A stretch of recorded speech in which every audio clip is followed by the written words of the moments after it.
Assalamualaikum warahmatullahi wabarakatuh. Allahumma sholli ala Sayyidina Muhammad wa ala ali Sayyidina Muhammad.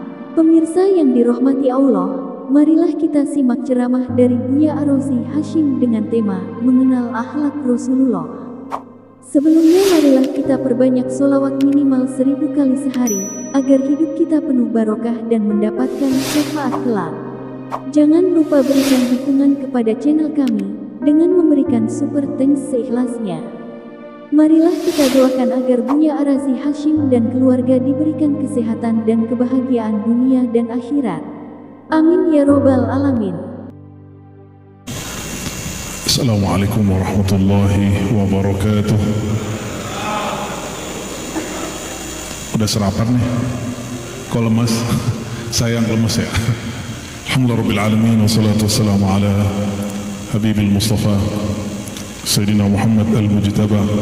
Asyhadu an la ilaha illallah, asyhadu anna Muhammadan abduhu wa rasuluh. Allahumma salli wa sallim wa barik alaihi.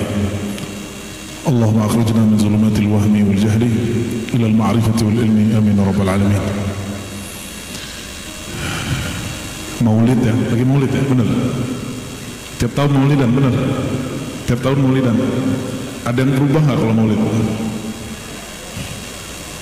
Ada yang berubah nggak? Hatinya ada yang berubah nggak? Cintanya bertambah nggak? Atau biasa aja mana nih? Beneran nambah? Apa teman nambahnya?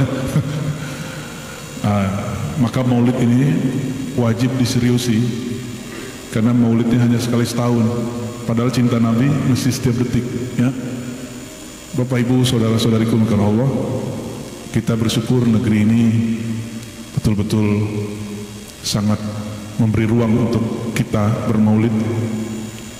Saya buat maulid di mana-mana, itu nggak ada dibubarin. Tapi kawan saya mau bikin maulid di jiran, itu mesti dia bikin di apartemen, tempatnya tertutup, nggak kedengeran sama orang. Padahal di negeri yang disebut negeri Islam. Negeri kita nggak disebut negeri Islam, negeri kita negeri berketuhanan yang Maha Esa. Oh, itu lebih tinggi lagi tuh. Ya. Dan dimanapun ada maulid, jujur nih, pernah nggak kesel jalan ditutup pas maulid? Jangan kesel. Harusnya senang, alhamdulillah jalanku ditutup berkah maulid, semoga ke langit dibuka gitu. Ya. Bermaulid itu, Bapak Ibu, maulid itu secara bahasa artinya lahir, kelahiran. Jadi maulid, apa arti maulid? Ini satu akar kata adalah yalid walam yulad. Dia Allah tidak melahirkan dan tidak dilahirkan. Maulid artinya kelahiran. Kalau anak kita lahir, senang nggak? Jangankan anak kita lahir, dulu saya nggak senang sama kakak saya karena sering tengkar. Kakak saya sering lepas jilbab dulu, sering tengkar sama saya itu dulu. Waktu kita masih kelompoknya aliran keras, air raksa. Ya dulu kakak saya itu udah, masya Allah itu dah. Ya, saya tonjokin, tapi bukan mukanya saya tonjokin. Saya kalau nonjok cari bagian sini. Ya kalau nggak pinggangnya kita tendangin, ya anak boxer soalnya. Tapi ketika anak dia lahir, itu pun rasa belum ada. Pas malam hari dia bawa pulang anaknya, saya dengar anaknya nangis malam hari. Pas dengar nangis itu, di situ saya merasakan, loh aku punya ponakan tuh. Senangnya bukan main. Ya, akhirnya kita ikut-ikutan cewek-cewekan, sini nah kita timang-timang. Itu baru anak saudara. Gimana anak sendiri? Ya. Apalagi yang lahir adalah sang Nabi Muhammad Sallallahu Alaihi Wasallam. Nabi udah lahir. Nabi udah lahir, benar. Yang lahir itu Muhammad bin Abdullah. Tapi sang nabinya sudah ada sebelumnya. Sosok manusia bernama Muhammad bin Abdullahnya baru lahir 1440. Berapa nih sekarang? 6 tambahin 13 di Mekah tahun, 10 tahun di Madinah, tambahin umurnya. Ya, 40 tahun. Ya kira-kira 1500 tahunan lah sebelum kita. Nah, Nabi Muhammad SAW sudah lahir fisiknya, tapi sebelum itu dia sudah lebih tua. Maka seorang sahabat dalam hadis Imam Tirmizi, hadis yang sahih, sahabat ini namanya, seingat saya Tuthaif ya, Dia mengatakan waktu Muhammad lahir, nah dia nyebut gitu, kan belum diangkat jadi nabi kata orang, padahal sudah. Waktu sang Muhammad lahir, aku berumur sekitar 5 tahunan. Jadi dia sudah ngerti terjadi penyerangan terhadap Makkah oleh Raja Abraha. Pernah dengar Raja Abraha? Raja Abraha itu bikin gereja, dia bukan seorang musyrik, dia seorang Nasrani. Gerejanya diganggu oleh salah satu orang Mekah. Pas dilihat di Mekah ada Baitullah, dia ingin pindahkan fungsi Baitullah ke Yaman. Sampai hari ini masih ada gereja Abraha. Jadi Abraha ini gak syirik, dia cuma syirik tidak, tapi syirik Pak. Dia tidak menyekutukan Allah, tapi dia iri dengan apa yang ada di Mekah. Kata sahabat ini, waktu sang Muhammad lahir, aku sudah besar, aku sudah 5 tahun, 6 tahun. Tetapi ketika ditanya, lebih tua kamu apa Muhammad? Begitu pertanyaan orang. Kata beliau, amma ana aqdamu maulida wa huwa aqdam minni wa akbara. Kalau lahir secara fisik aku lebih tua dari Muhammad, tapi secara rohani dia lebih tua daripadaku. Maka Imam Tirmizi di hadis yang lain menyebutkan kisah dari Abu Hurairah. Pernah dengar Abu Hurairah? Abu Hurairah cocok nih sama perusahaan ini. Dia seorang direktur, dia seorang ulama plus pernah jadi karyawan, terus pernah jadi direktur. Tapi lagi enak jadi direktur, dipanggil oleh KPK-nya saat itu Umar bin Khattab. Ya, akhirnya diboikot semuanya, dibukukan semua asetnya, lalu dia nggak boleh lagi berusaha. Diberhentikan dari, dia sekaligus gubernur, punya perusahaan, ulama. Wah, tiga itu ada sama dia. Kalau saya kan cuma 2 aja Pak. Saya dosen, saya guru ngaji gitu aja. Ya bisnis belum berani. Saya kalau bikin umroh, saya kerjasama sama orang. Saya nggak mau jadi direktur travel, karena itu urusannya sudah beda. Ilmu sama fulus nggak bisa gabung.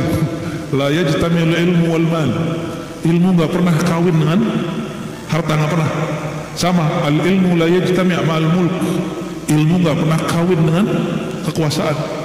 Jadi orang kalau udah memilih untuk berpolitik, berkuasa, berjabatan, siap-siap tinggalkan. Dia dengan otomatis meninggalkan fungsi keilmuannya. Ya, saya dulu pernah jadi peneliti 3 tahun, itu saya buang semua jadwal ceramah cancel semua. Itu baru jadi peneliti. Apalagi jadi Pak Direktur, Wakil Direktur. Kalau kabak nggak tahu deh. Kabak kasih gimana? Gak bisa juga tuh? Gak bisa. Nah, Abu Hurairah ini pernah bertanya kepada Nabi dan para sahabat. Ya, para sahabat nanya ke Nabi, ya Muhammad, ya Rasulullah, mata kunta nabiyya, sebenarnya engkau jadi nabi kapan? Coba kapan beliau jadi nabi? Umur 40. Ini selama ini kita diajarin menjadi nabi umur berapa? Umur 25. Ya benar. Serius ya? Itu keliru semua, itu nggak ada dalilnya itu.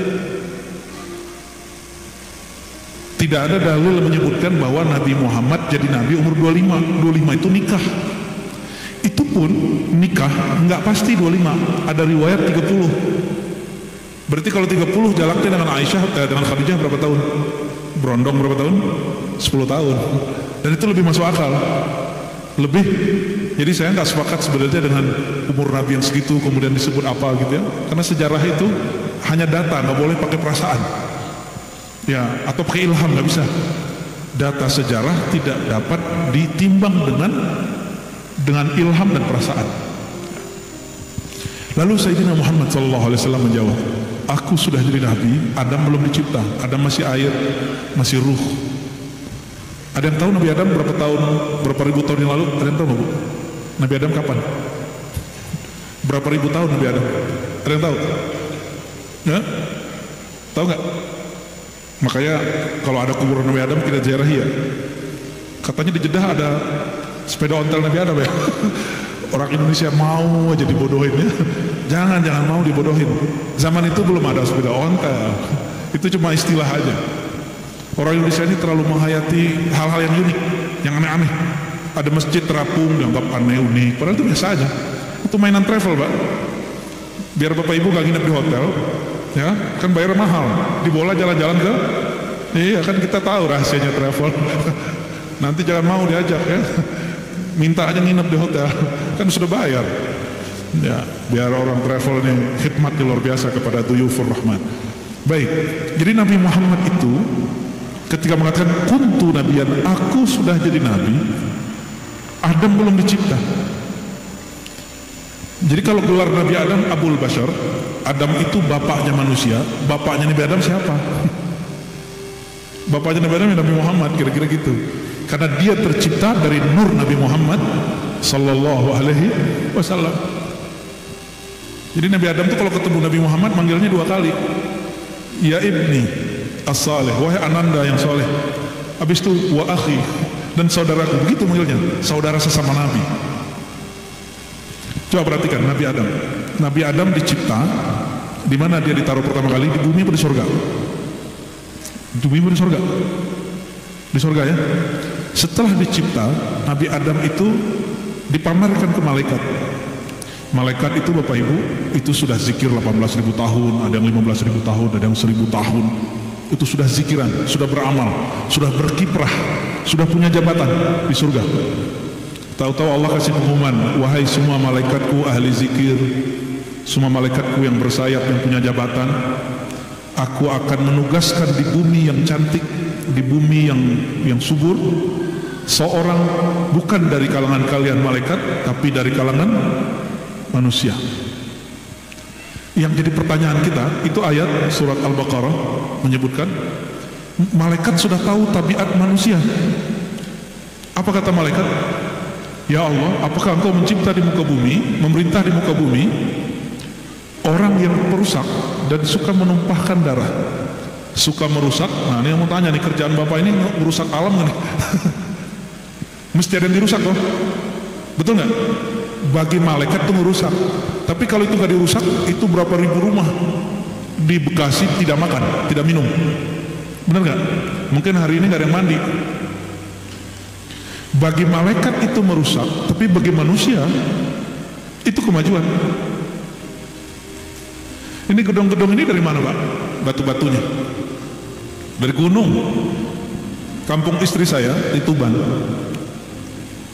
terus sampingnya Gresik. Gresik itu udah nggak ada gunungnya, gunung semennya udah nggak ada, udah pindah ke. Jadi semen Gresik itu Bapak Ibu, itu sekarang ngambilnya dari Tuban dan sekitar. Jadi gunung-gunung Tuban udah nyampe sini. Nah, semen apa dulu nih? Katanya patungan Pak Hasan Basri. Pakai semen Gresik nggak? Pas semen Padang. 3 roda, ya sama juga dari sono semua itu. Bagi manusia itu kemajuan, peradaban, bikin pembangunan. Bagi malaikat sebutnya apa? Kehancuran. Gunung yang tadi ada kemudian jadi nggak ada. Saya mau tanya nih Pak Direktur, kalau lagi ada proyek itu apa yang dilakukan ke sungai-sungai? Normalisasi, itu kan bahasa kerennya. Normalisasi ya, ada yang inormal pastinya. Malaikat tahu karakter kita.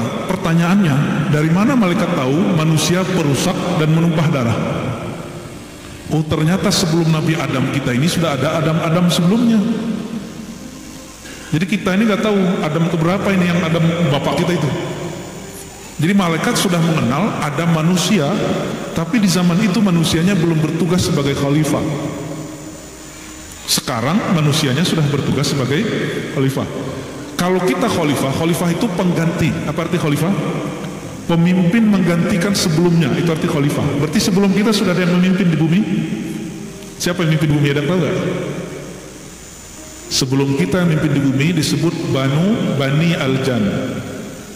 Bani keturunan Al-Jan, raja jin. Jadi kalau di manusia ada Adam, di jin itu ada namanya Jan. Keturunannya disebut jin. Bukan jin Janjun ya.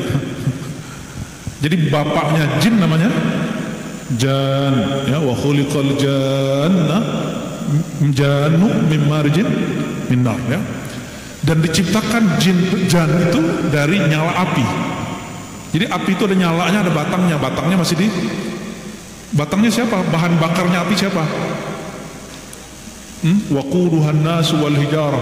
Bahan bakarnya api itu waquduhan nasu wal hijarah. Bahan bakar api itu apa? Coba bahasa Arabnya biar keren. Waqud, bahan bakarnya api, annasu manusia, wal hijarah dan batu. Batu bara, coba lihat batu bara. Jadi bahan bakar nggak? Tapi mesti ada manusia. Di situ juga pelajaran. Bahan bakarnya neraka itu manusia. Berarti nyala apinya dari mana? Jadi sebenarnya lebih kuat kita apa Bani Kahapi? Manusia yang tercipta dari tanah atau jin yang tercipta dari api? Lo apinya jin itu cuma nyala, sedangkan kita bahan bakarnya api. Lebih keren mana, Pak?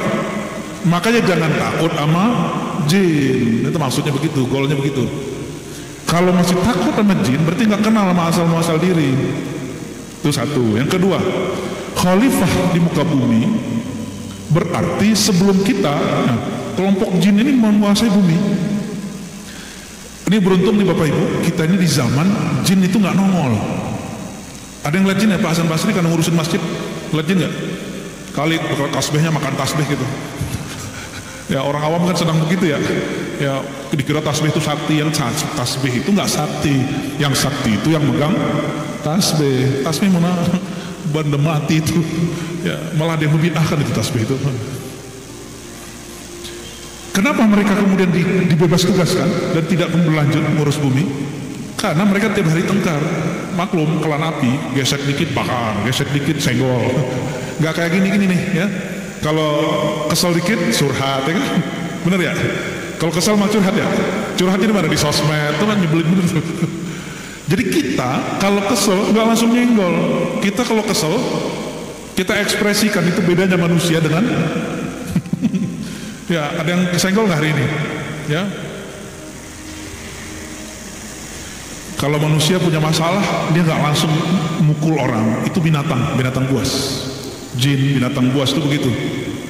Ya, ada juga kalau banyak masalah makan aja dia. Tapi kalau manusia yang sejati, dia kalau punya masalah, dia obrolin ke orang supaya cari jalan keluarnya. Itu manusia tuh. Tapi jangan salah curhat ya. Ya Pak ya. Jangan biarin istri kita curhat ke selain suaminya, nanti dia jatuh cinta. Ya, curhat itu kalau kelebihan, ke bawah hatinya. Padahal curhat itu cuma menumpahkan masalah, tapi kalau ke bawah hati bahaya itu. Repotnya bisa 7 turunan itu. Bapak Ibu, kalau Allah itu jin gak beres ngurusin bumi, maka Allah kemudian pernah dengar ada meteor, hujan meteor.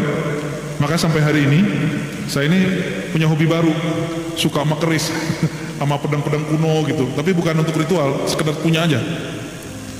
Itu yang terbaik justru dari batu meteor. Kok batu meteor ada di sini? Ternyata dulu memang ada hujan meteor. Hujan meteor siapa yang dihancurkan?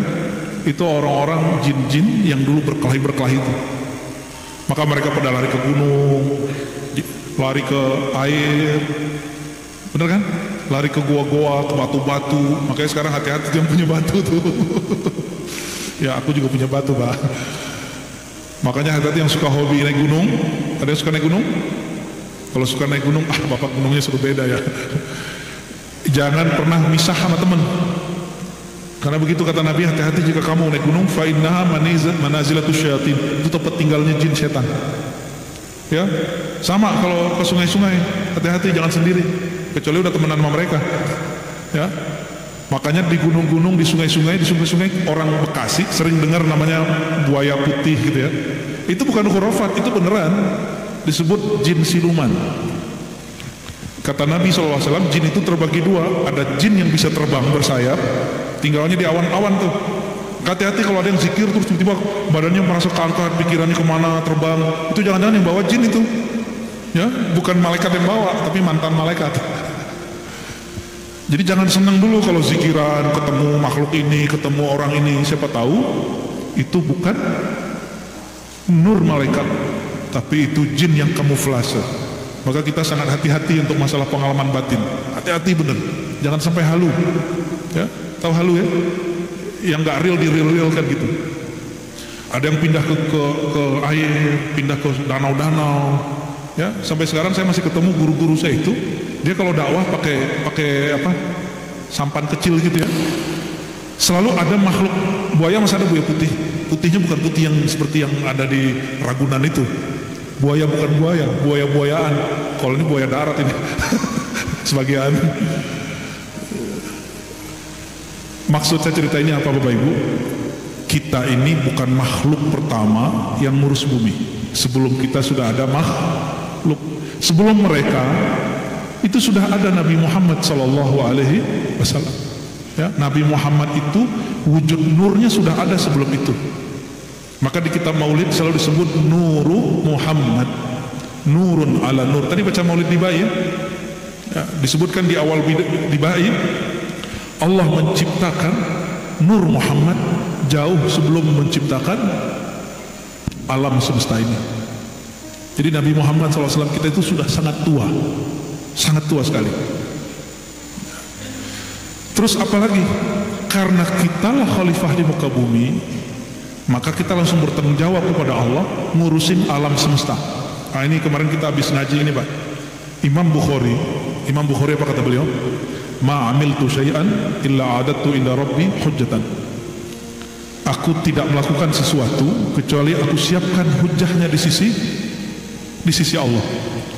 Coba hari ini sudah disiapkan belum hujahnya di sisi Allah?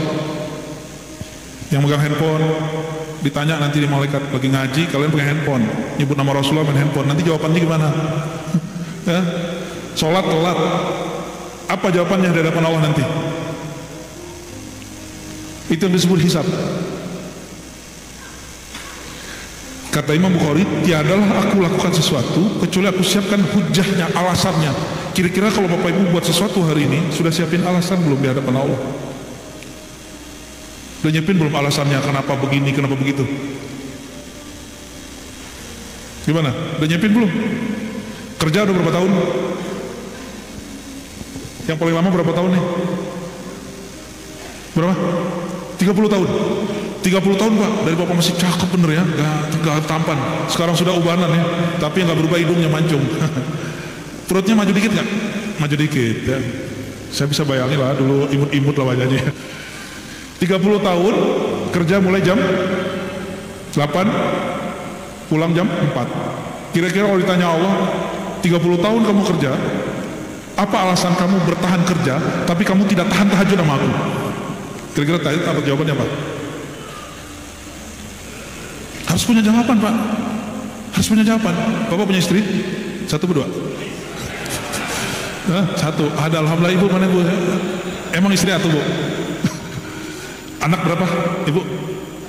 Anaknya 3. Oke. Itu jawabannya. Ya Allah, Engkau menitipkan kepadaku 3 anak, 1 istri. Jawabannya gitu Pak. Jangan gak punya jawaban. Allah itu suka kalau ada orang punya jawaban. Kenapa? Inna sam'a wal basara, pandangan, pendengaran, hati, semuanya mas'ula, semua ditanya. Kenapa kamu pakai ini? Dulu nggak pakai kacamata kan Pak? Mumpung bisa ditanyain Bu ya. Sampai dari nggak pakai kacamata terus pakai kacamata. Asbabnya apa? Nonton bokep apa kerja gitu? Gitu.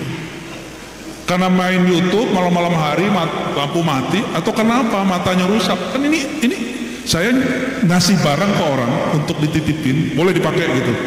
Tiba-tiba ketika dibalikin rusak. Saya nanya dong, ini rusak nih kenapa? Kalau dia punya alasan kita terima.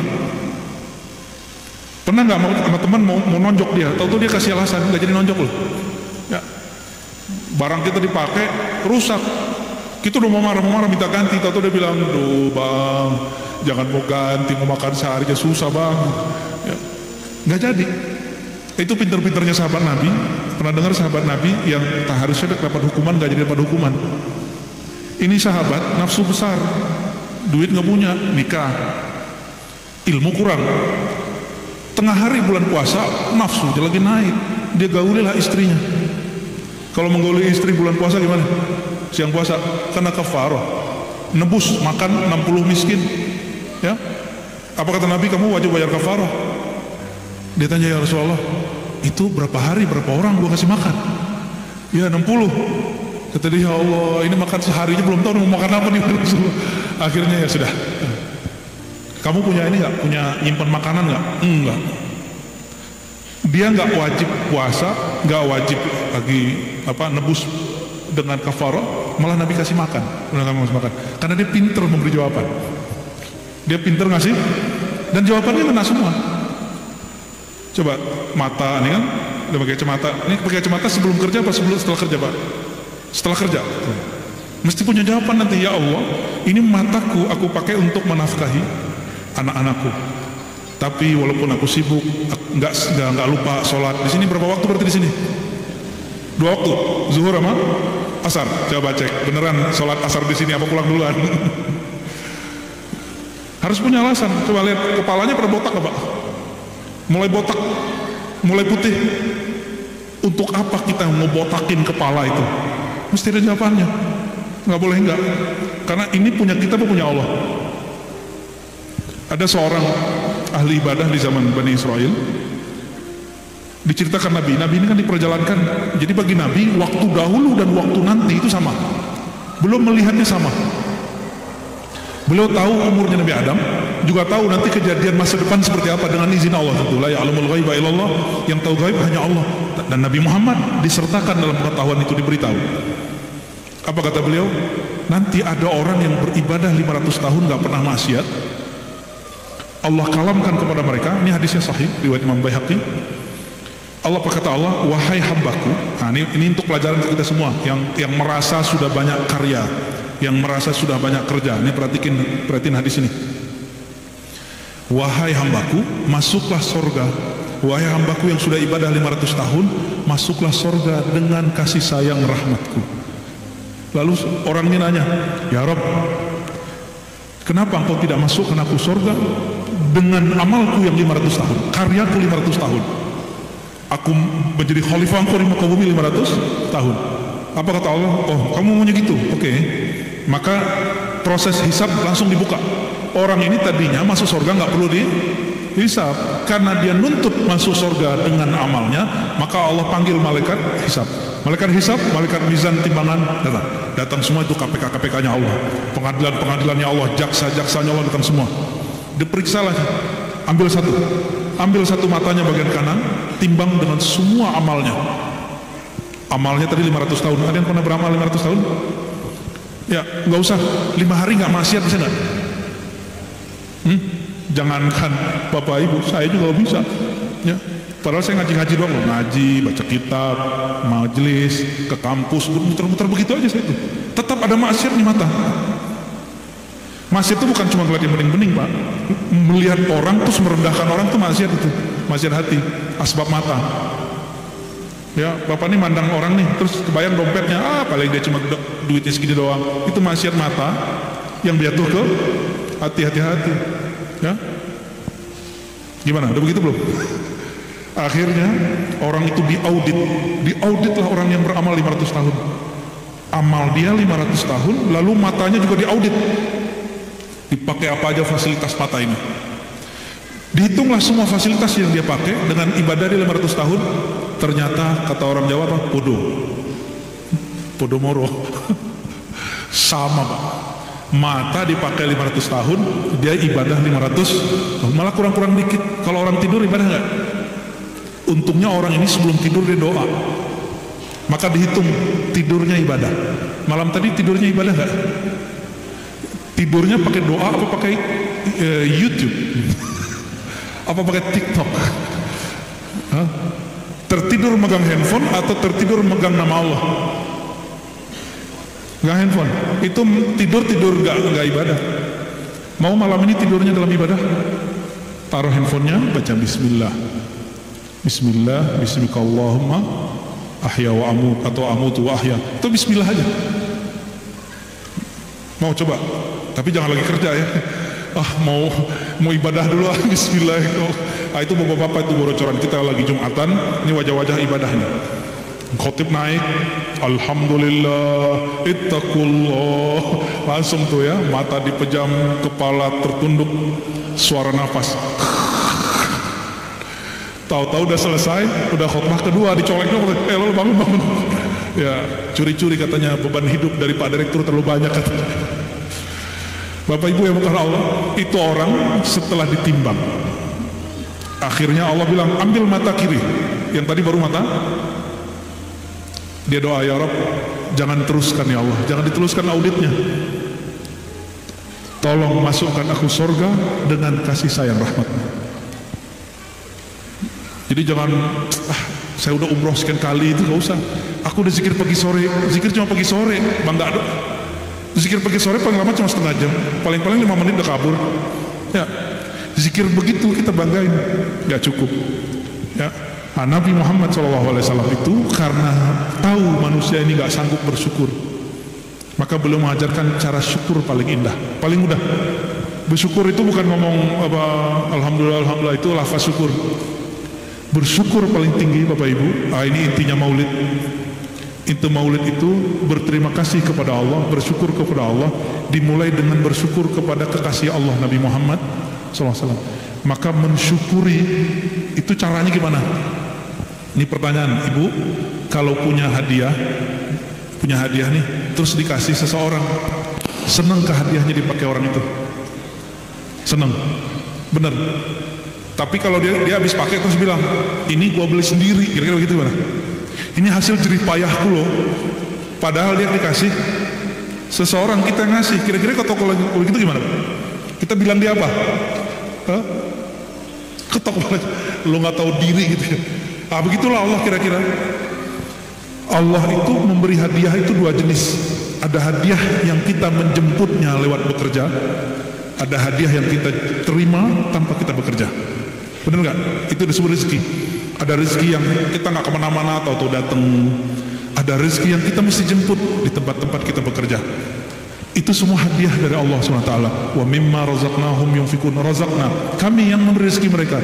Nahnu narzuquhum, kami memberi rezeki mereka. Ya, kami yang memberi rezeki mereka. Jadi yang ngasih rezeki Pak Direktur, Bupati, Pak Allah. Jadi kita baik-baiknya sama Allah apa cuma Pak Bupati, Pak Direktur? Mau baik-baikan sama siapa? Ya, kalau kita dikasih hadiah, kita tunjukin, ya Allah ini punyamu. Hari ini susah nyari kerjaan Pak ya? Masih susah nyari kerjaan? Ini Bapak Ibu alhamdulillah dapat kerjaan.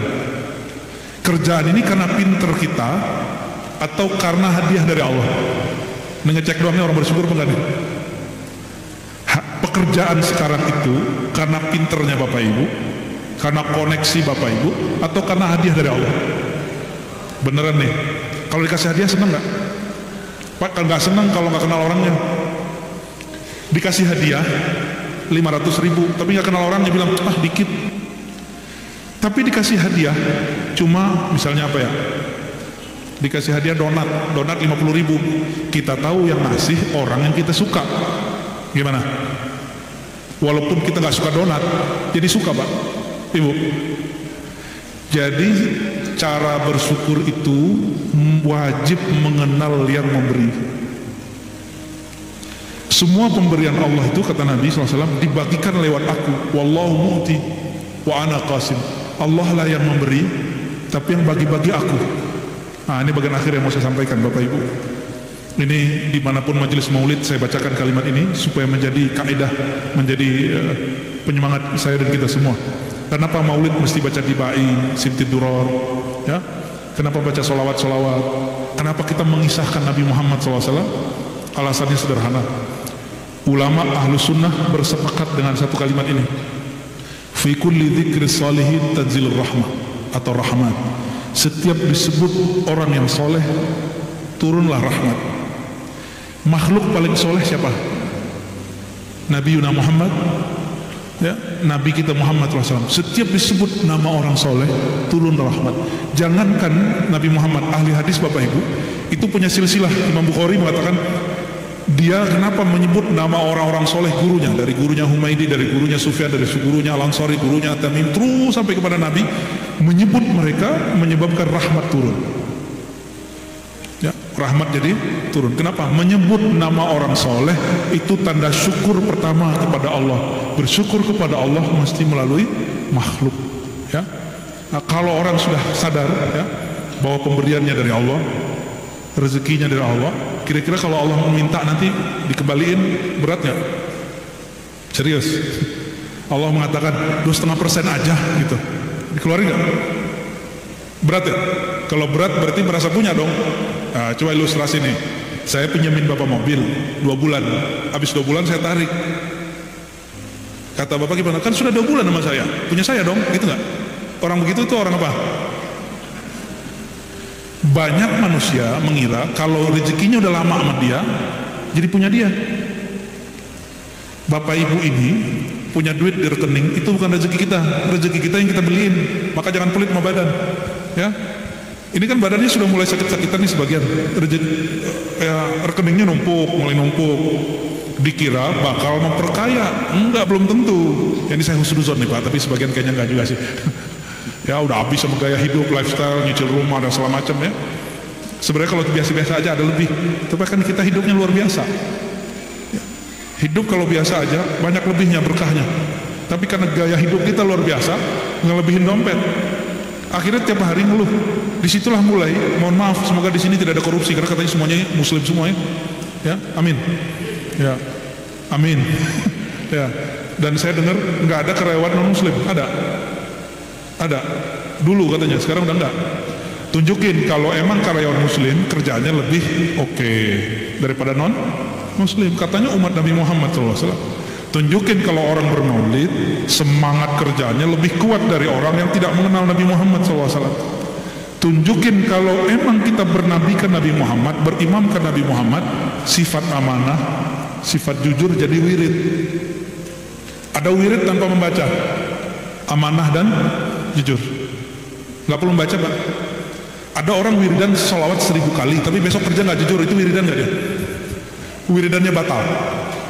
Ada orang sholatnya setiap duha 12 rakaat tapi kerjaannya nggak dikerjain. Sholat duha di waktu kerja, itu masuk nggak? Orang kerja dia sholat duha, kerjaannya ditinggal, itu soleh apa solmet? Ya solmet nanti marah sama kita ya.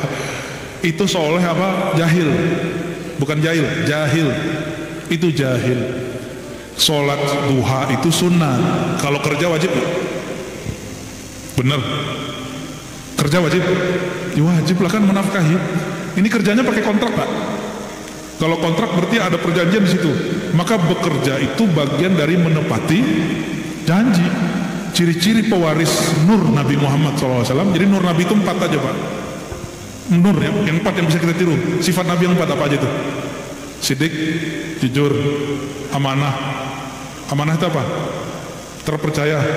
Ketiga, ya fatonah, cerdas. Yang ke tabligh.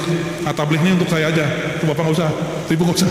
Ya, ambil 2 aja, sidik, amanah. Kalau pinter semua kan repot. Ya, yang pinter ya pimpinan aja dah, mau pengawas.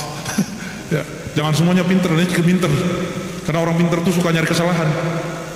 Tapi orang paling pinter bukan nyari kesalahan, nyari penyelesaian masalah. Ya, semoga pimpinannya bukan yang keminter, tapi yang benar-benar pinter. Ya. Amin ya rabbal alamin. Nah, terakhir Bapak Ibu, jadi bermaulid itu orang sukses bermaulid ketika dia mewarisi sifat Nabi Muhammad sallallahu alaihi wasallam.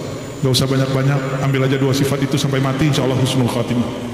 Kalau wirid berhenti kalau kita makan, minum, tidur. Tapi kalau sifat jujur, ketika tidur masih jujur kan? Orang jujur itu tidur masih disebut jujur nggak? Orang amanah kalau tertidur masih disebut jujur? Orang amanah tidur, kita sebut ya itu orang amanah lagi tidur gitu kan? Tapi kalau orang sholat tidur masih sholat nggak? Ini kurang cerdas nih jawabannya nih. Orang sholat tidur masih sholatnya? Batal sholatnya. Orang yang amanah tidur, dia masih amanah nggak? Masih. Berarti amanah itu abadi di dalam ini. Itulah wirid sejati. Itulah wirid sejati. Apa tadi? Sidik, amanah. Semoga 2 sifat ini Allah tancapkan dalam diri kita dan tidak pernah dicabut. Amin rabbal alamin ila ruhin Nabi sallallahu alaihi wasallam.